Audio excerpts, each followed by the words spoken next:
कभी सोचा है कि जिस सूरज को हम हर रोज देखते हैं, उसकी भी एक धड़कन है। हाँ, एक ऐसी धड़कन जो पूरे सौर मंडल को हमें जिंदा रखे हुए है।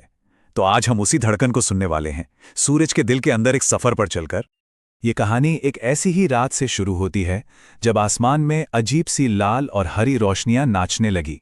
ये कोई जादू नहीं था, बल्कि हमारे सूरज के दिल से आया एक पैगाम था, एक सौर तूफान। ये असल में उसकी बेचैनी थी जो हम तक पहुंची थी। तो फिर सवाल ये उठता है कि हमारे इस तारे के दिल के अंदर असल में चल क्या रहा है? वो कौन सी ताकत है जो इतनी ऊर्जा पैदा करती है? तो चलिए अब गोता लगाते हैं सूरज की इस धधकती सतह के नीचे। हम एक एक करके इसकी परतों को पार करेंगे और पहुंचेंगे सीधे इसके धड़कते हुए दिल यानी इसके कोर तक। तो देखिए, सबसे पहली परत है संवहन क्षेत्र। इसको ना ऐसे समझिए जैसे कोई पानी का बर्तन उबल रहा हो, बिल्कुल वैसे ही। यहाँ गर्म प्लाज्मा ऊपर उठता है, अपनी एनर्जी सतह को देता है और फिर ठंडा होकर वापस नीचे चला जाता है, और ये सिलसिला बस चलता ही रहता है। इसके और अंदर जाने पर आता है विकिरण क्षेत्र। ये परत इतनी ज्यादा घनी है, इतनी ज्यादा कि यहां से रोशनी के एक कण मतलब एक फोटॉन को बाहर निकलने में 1,70,000 साल से भी ज्यादा लग सकते हैं। जरा सोचिए, जो रोशनी आज हम तक पहुंच रही है, उसने अपना यह सफर कितने हजार साल पहले शुरू किया होगा। और आखिरकार हम अपनी मंजिल पर पहुंचते हैं, सूरज का दिल यानी उसका कोर। यही वो जगह है, वो इंजन जहां सूरज की सारी शक्ति पैदा होती है। यहां का तापमान 1.5 करोड़ डिग्री सेल्सियस है और दबाव इतना कि पदार्थ की केमिस्ट्री ही बदल जाती है। इस फर्क को देखिए, सूरज की सतह ही हमें इतनी गर्म लगती है ना? लेकिन वो उसके कोर के तापमान के आगे तो कुछ भी नहीं है। और यही झुलसा देने वाला तापमान और दबाव उस प्रक्रिया को जन्म देता है जो पूरे सोलर सिस्टम को जिंदा रखे हुए है। तो अब समझते हैं कि इस कोर के अंदर वो कौन सा जादू होता है, वो कौन सा इंजन चलता है जो सूरज को सूरज बनाता है। इस प्रोसेस का नाम है न्यूक्लियर फ्यूजन या नाभिकीय संलयन। अगर आसान भाषा में समझें तो सूरज के कोर में जो जबरदस्त दबाव और गर्मी है ना, वो हाइड्रोजन के कणों को आपस में टकराकर जुड़ने पर मजबूर कर देती है। ये सब कुछ स्टेप्स में होता है। हाइड्रोजन के नाभिक टकराते हैं, फिर वो जुड़ते हैं और आखिर में एक हीलियम का परमाणु बना देते हैं। इस पूरी प्रक्रिया में जो थोड़ा सा मास मतलब द्रव्यमान गायब हो जाता है ना, वही आइंस्टाइन के मशहूर फॉर्मूले E=mc² के हिसाब से ऊर्जा के एक बहुत बड़े धमाके में बदल जाता है।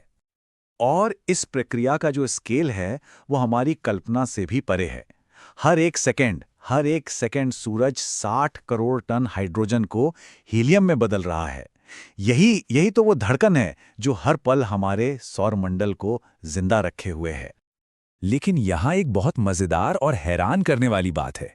सूरज की जो ये जबरदस्त शक्ति है ना, वो इस प्रक्रिया की तेजी की वजह से नहीं, बल्कि सूरज के विशाल साइज की वजह से है। असल में अगर हम कोर का एक छोटा सा हिस्सा देखें तो वहां एनर्जी पैदा होने की रफ्तार एक खाद के ढेर जितनी ही है। ये तो बस सूरज का भीमकाय आकार है जो इस सारी गर्मी को अपने अंदर कैद रखता है और उसे इतना ताकतवर बनाता है ना? कमाल की बात। ठीक है, सूरज की ये अंदरूनी शक्ति तो समझ आती है, लेकिन बड़ा सवाल ये है कि हम पृथ्वी पर बैठे बैठे ये सब जानते कैसे हैं? हम एक तारे की लय को सुनते कैसे हैं? इसके लिए वैज्ञानिक एक बहुत खास तकनीक का इस्तेमाल करते हैं जिसका नाम है हीलियोसिस्मोलॉजी। वो सूरज की सतह पर होने वाले कंपनों को मापते हैं, बिल्कुल वैसे ही जैसे कोई डॉक्टर स्टेथोस्कोप लगाकर दिल की धड़कन सुनता है। इन कंपनों से सूरज के अंदर की पूरी तस्वीर साफ हो जाती है। और इसी तकनीक से वैज्ञानिक एक बहुत पुराने रहस्य को सुलझाने में लगे हैं कि सूरज का ये जो इतना शक्तिशाली चुंबकीय क्षेत्र है, वो आखिर बनता कहाँ से है। यही तो वो अदृश्य शक्ति है जो खतरनाक सौर तूफानों को जन्म देती है। देखिए, पहले ये माना जाता था कि ये चुंबकीय क्षेत्र सूरज के काफी अंदर लगभग 2 लाख किलोमीटर की गहराई में बनता है। लेकिन अब नए डेटा और मॉडल्स ये इशारा कर रहे हैं कि इसका स्रोत सतह के बहुत पास सिर्फ 32,000 किलोमीटर नीचे हो सकता है। यही तो विज्ञान की खूबसूरती है, ये लगातार पुरानी धारणाओं को चुनौती देता रहता है। और आज नासा का पार्कर सोलर प्रोब और भारत का अपना आदित्य L1 मिशन जैसे कई मिशन सूरज के पास जाकर उसके मिजाज को, उसके इन मूड स्विंग्स को समझने की कोशिश कर रहे हैं। ये हमें ये जानने में मदद कर रहे हैं कि कब सूरज शांत रहेगा और कब उसका गुस्सा सौर तूफान बनकर बाहर निकलेगा। और आखिर में ये समझना सबसे ज़रूरी है कि सूरज के दिल की ये कहानी सिर्फ एस्ट्रोनॉमी की नहीं है, बल्कि ये हम सब के वजूद की, हमारे अपने अस्तित्व की कहानी है। हमारा सूरज अपनी अपनी जिंदगी के आधे रास्ते पर है। आज से करीब 5 अरब साल बाद जब उसका ईंधन खत्म होने लगेगा तो वो फूलकर एक विशाल लाल दानव बन जाएगा और शायद पृथ्वी को भी निगल लेगा। और उसके बाद वो सिकुड़कर बस एक ठंडा होता हुआ तारा रह जाएगा। लेकिन सबसे गहरी बात यह है कि हमारे शरीर का हर एक कण, हर एक एटम, कार्बन, ऑक्सीजन, लोहा, ये सब कुछ कभी ना कभी किसी तारे के दिल में बना था। हम सब सचमुच तारों की धूल से बने हैं। सूरज सिर्फ हमें रोशनी और गर्मी नहीं देता, हमारा पूरा अस्तित्व ही उसी जैसी प्रक्रियाओं का नतीजा है। तो अगली बार जब सूरज की रोशनी महसूस हो तो एक पल को रुककर ये याद कीजिएगा कि ये सिर्फ गर्मी नहीं है, ये एक तारे के दिल की धड़कन है, एक पैगाम है जो लाखों किलोमीटर का सफर तय करके हम तक पहुंचता है और बस इतना कहता है, मैं जल रहा हूं ताकि जीवन चलता रहे।